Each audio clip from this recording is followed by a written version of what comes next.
All right, good morning, class.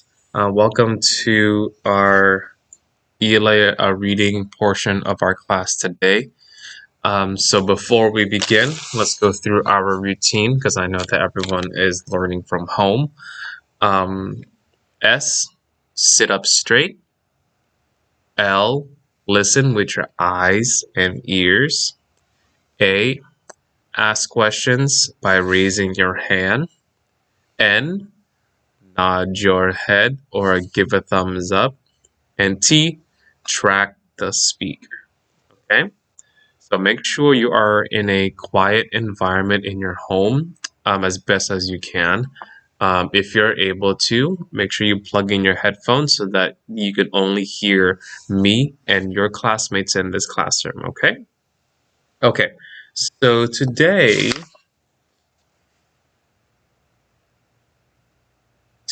we are going to start talking about chapter books. Okay. I want you to get a understanding on what a chapter book is and what it means to read a more complicated text. So you should have gotten a copy of the book. Don't take it out right now. We're going to take it out after a portion of our lesson, okay? So first thing what we're going to do is I'm going to ask you a few questions about a chapter book, and you're going to ask a partner. I'm going to put you out in breakout rooms, and you're going to be paired with someone to ask these questions with, okay? In the lesson plan copy that I've given you, these are the questions. First, ask your partner, what is a chapter book? Okay, you share with your partner out loud. Without looking at the book, I want you to guess the title of the chapter book. And you are going to try and figure out what the chapter book is about, depending on the picture of the cover. So you may have already read the title of the chapter book, but I want you to predict what the chapter book is about. Okay? So now I'm going to put you out in breakout rooms, and you come back in a few minutes, and then we're going to share out your responses.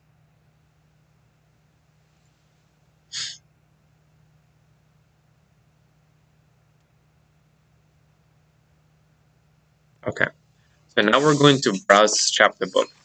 So I want you to become familiar with a chapter book. So I want you now to take out the chapter book that I have distributed at home, and I want you to look at the cover, flip through the pages, look through the back, and I want you to think in your mind what's part of a chapter book, what makes it a chapter book, what are some features of the chapter book, and what are your expectations. Okay, so give a few minutes on and examining your chapter book and see what you can come up with.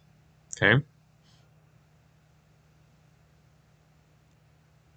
And now I'm going to give you an opportunity to unmute your mics to share what you think a chapter book is, and depending on what you've seen in your hand. Okay. So remember, raise your hand if you are going to speak so you can unmute your mic. Everyone else, make sure your mics are muted so that we don't hear any feedback.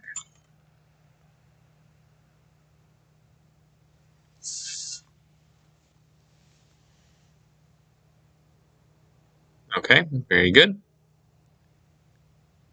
So I have a electronic copy of the chapter book here on my screen. I want you to notice the table of contents. These symbols on the left-hand side, it says I, 2 eyes, 3 eyes. Those are called Roman numerals. Now they section off the chapters in sections. Now, you don't see a lot of Roman numerals in our lessons. So maybe in math lesson, but Roman numerals in chapter books separate these chapters because these Roman numerals denote numbers. So therefore, before breakfast is chapter 1, Wilbur is chapter 2, 3, 4, and so on. Does anyone have any questions of what these Roman numerals are? Okay. So now we are going to read chapter 1 before breakfast. But before we read this chapter together, I want you to make a prediction, okay? In a piece of paper that you have in front of you, I want you to write down two questions. Two questions about the chapter we're about to read. You don't know anything about this chapter right now, but you're going to ask yourself, um, for example, what this chapter is about, depending on the title of the chapter, what questions you may have, or any predictions that you may have for this chapter. Okay, so let's take a few minutes and write down two questions to make a prediction on this chapter. You can start off your predictions with "I think dot dot dot" or "I predict dot dot dot." Let's take a few minutes to do that.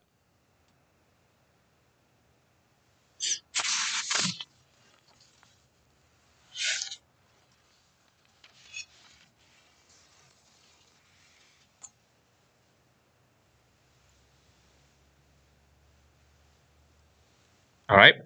So I want you to set those questions to the side. Now we're going to read this chapter together. Now I'm going to read it.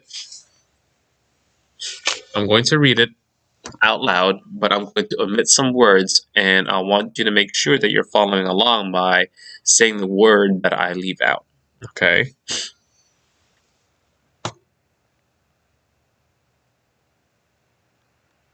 Okay. Chapter 1, Before Breakfast. "Where's Papa going with that axe?" said Fern to her mother as they were setting the table for breakfast. "Out to the hog house," replied Mrs. Arable. "Some pigs were born last night." "I don't see why he needs an axe," continued Fern, who was only 8. "Well," said her mother, "one of the pigs is a runt. It's very small and weak. It will never amount to anything. So father has decided to do away with it." "Do away with it?" shrieked Fern. "You mean kill it?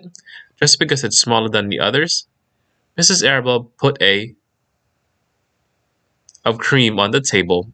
"Don't yell, Fern," she said. "Your father is right. The pig would probably die anyways." Fern pushed the chair out of the way and ran outdoors. The grass was wet, and the earth smelled of springtime. Fern's sneakers were sopping by the time she caught up with her father.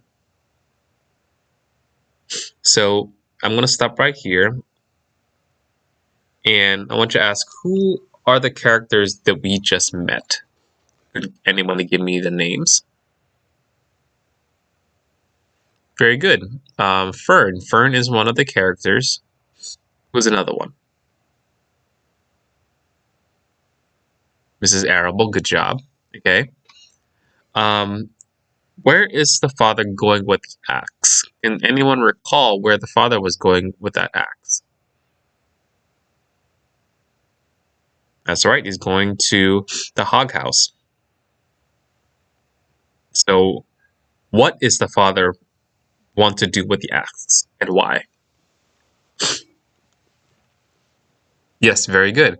He wanted to do away do away with the runt of the pig litter because they believed that the runt wasn't going to amount to anything and it wasn't going to be any use for them. All right. Very good answers, everybody. Let's move on. Again, make sure that you, when you're answering the questions, that you use your textual evidence. So um, in this first page, we have a lot of information, and the questions that I ask can be answered by using the text right on this page. Okay, let's move on. "Please don't kill it," she sobbed. "It's unfair." Mr. Arable stopped walking. Fern, he said gently, you will have to learn to control yourself. Control myself, yelled Fern. This is a matter of life and death, and you're talking about controlling myself? Tears ran down her cheeks as she took hold of the axe and tried to pull it out of her father's hand. Fern, said Mr. Arable, I know more about raising a litter of pigs than you do. A weakling makes trouble. Now run along. But it's unfair, cried Fern. The pig couldn't help being born small, could it? If I had been very small at birth, would you have killed me? Mr. Arable smiled. Certainly not, he said, looking down at his daughter with love. But this is different. A little girl is one thing, a little runty pig is another. I see no difference, replied Fern, still hanging on to the axe. This is the most terrible case of I've ever heard of. A queer look came over John Arable's face. He seemed almost ready to cry himself. All right, he said. You go back to the house, and I will bring the runt when I come in. I'll let you start in on a bottle like a baby. Then you'll see what trouble a pig can be.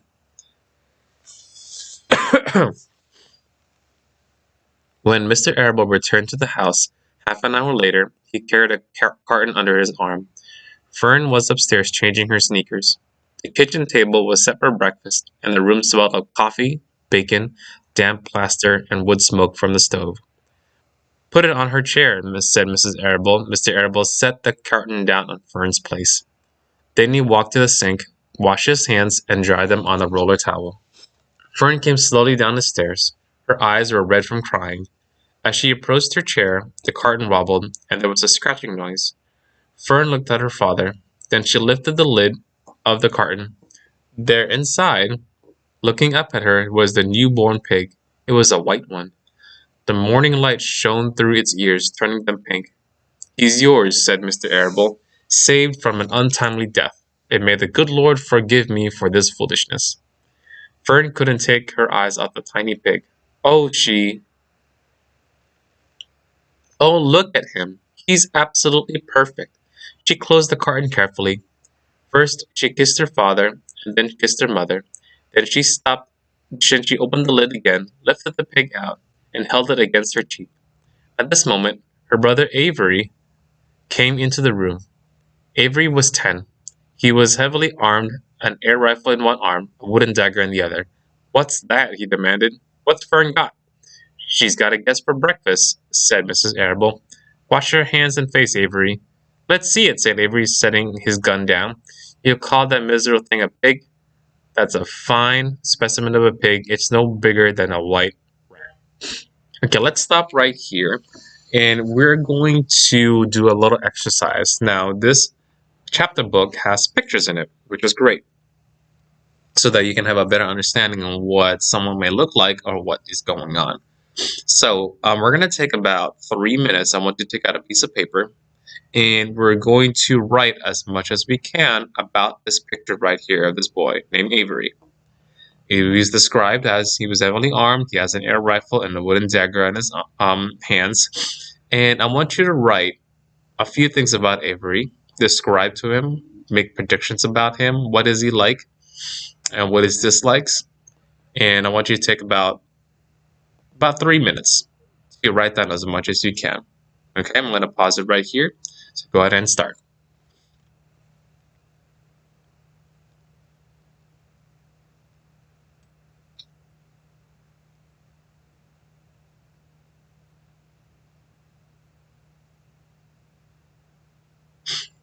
Okay. So anybody would like to share what they have written about our little boy Avery over here? All right, very good. There's some fine observations. Thank you so much for sharing. I really appreciate it. Okay, so I want you to set those predictions to the side so we can refer to them later to see if you are right about your predictions about our boy Avery. That's a fine specimen of a pig. Pig, it's no bigger than a white rat. Wash up and eat your breakfast, Avery, said his mother. The school bus will be along in half an hour. Can I have a pig too, Pop? Said Avery. No, I only distribute pigs to early risers, said Mr. Arable. Fern was up at daylight trying to rid the world of injustice. As a result, she now has a pig. A small one, to be sure, but nevertheless a pig. It just shows what can happen if a person gets out of bed promptly. Let's eat. But Fern couldn't eat until her pig had had a drink of milk. Mrs. Arable found a baby's nursing bottle and a rubber nipple. She poured warm milk into the bottle, fitted the nipple over the top, and handed it to Fern. Give him his breakfast, she said. A minute later, Fern was seated on the floor in the corner of the kitchen with her infant between her knees, teaching it to suck from the bottle. The pig, although tiny, had a good appetite and caught on quickly. The school bus honked from the road. Run, commanded Mrs. Arable, taking the pig from Fern and slipping a donut into her hand. Avery grabbed his gun and another donut. The children ran out to the road and climbed into the bus. Fern took no notice of the others in the bus. She just sat and stared out of the window, thinking what a blissful world it was and how lucky she was to have entire charge of a pig. By the time the bus reached school, Fern had named her pet, selecting the most beautiful name she could think of. Its name is Wilbur, she whispered to herself. She was still thinking about the pig when the teacher said, Fern, what's the capital of Pennsylvania? Wilbur, replied Fern dreamily. The pupils giggled. Fern blushed. Okay, so that is chapter 1. I'll leave this picture right here. Okay, so with this chapter 1, we're going to now talk about this chapter, and then we're going to recall some of the details of this chapter. Okay, we're going to do what's called a Socratic seminar. Now, a Socratic seminar, normally when we're in class, that we would sit in a circle and people and students would take turns asking and answering questions to one another and then building upon that question over and over and over again. But since we're not in person right now, we're all virtual, we're just going to have to do it virtually from your home. So with this Socratic seminar, it's going to be a little different, okay? You have to make sure that you only unmute your mic when you have permission to, and only one person at a time will unmute their mic to answer or ask questions. Okay. So I have sent you home the rules of our Socratic seminar. As I just explained before, only one person answers at a time and one person questions at a time. Everyone is going to have an opportunity to participate during our Socratic seminar. And I will take notes on who is participating or not. For those who do not participate, I will cold call questions about the chapter, and you're free to go back to the chapter 1 before breakfast in order to find your answer. Okay, so let's give it a few minutes to get us settled as we begin and prepare for a Socratic seminar.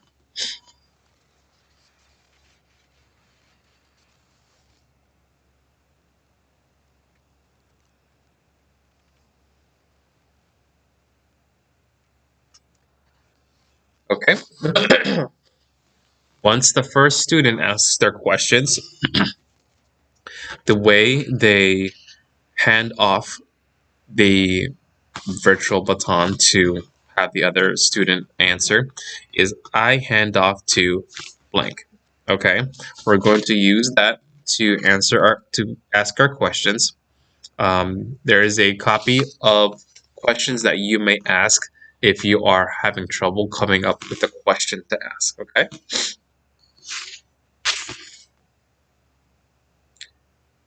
Okay, very good. We had a lot of questions about Avery, which is really good because we learned about we just written about Avery and we made a lot of predictions about him because it was very interesting that he had a rifle in his hand and a wooden dagger and he took it to school.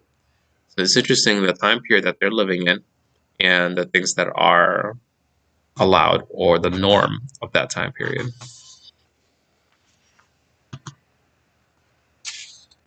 Okay. Now the next part of our lesson is we're going to recount this lesson, okay? So I want you to think about what we just read about in chapter 1. We met our family. Let's go back and remember their names. Mr. and Mrs. Arable. The daughter's name is Fern. The son's name is Avery. And what was the pig's name? Wilbur. Very good. Okay. So when we're recounting chapters, there is a set of questions that is asked. When you're recalling details from the story, we ask who, what, when, and why questions. Okay. If we want to go deeper into recalling the chapter, we're going to ask more why questions rather than making assumptions or inferences or predictions in the story um, in this chapter. So I ask, like, what do you think the personality is of Fern? So you could say that Fern is a very kind and caring little girl, and she is very gentle. And what textual evidence can we pull from this is the fact that once she found out that her father was going to um, kill Wilbur, she wanted to save him, and she took on the responsibility of caring for him. See, that's an example of a good critical thinking question where you infer someone's personality, but then you use textual evidence to back up that claim.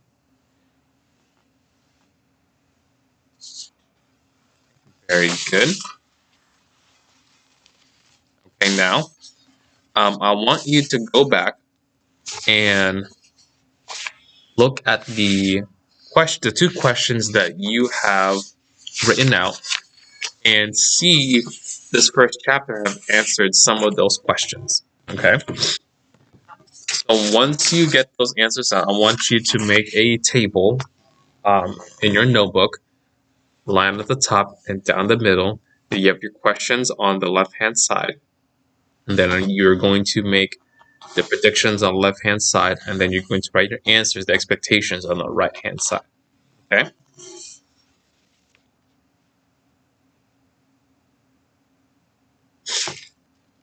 Very good. So this was just chapter 1, and as you can see in our table of contents, there are many chapters in this book. Now, this book can be a little complex at times, but that's okay. This is where we are going to really delve into the complexity of a chapter book. And as you can recall, we've gone through a lot in just the first chapter, and we learned a lot about the Arable family through the actions of them. Okay? So now I want you to think about a few more prediction questions for the rest of the book. I want you to write down a few questions on what do you think will happen to Wilbur? What do you think Avery would do at school or Fern would do at school? And do you think Mr. and Mrs. Arable will hold up to their promise of not to kill Wilbur while Fern is away at school? And think of yourself at this question: if you were responsible for a pig or for a pet, how would you feel? What would you do in that situation? Because a pet pig can be very different than a pet dog or a cat. With that being said, we are going to end our lesson here for today. Tomorrow, we're going to delve more into our chapter book, and we're going to make a few more predictions, and let's see if we can answer some of those predictions that you've written down. All right? Once you've written your predictions down, you're free to sign off, and I will see you tomorrow.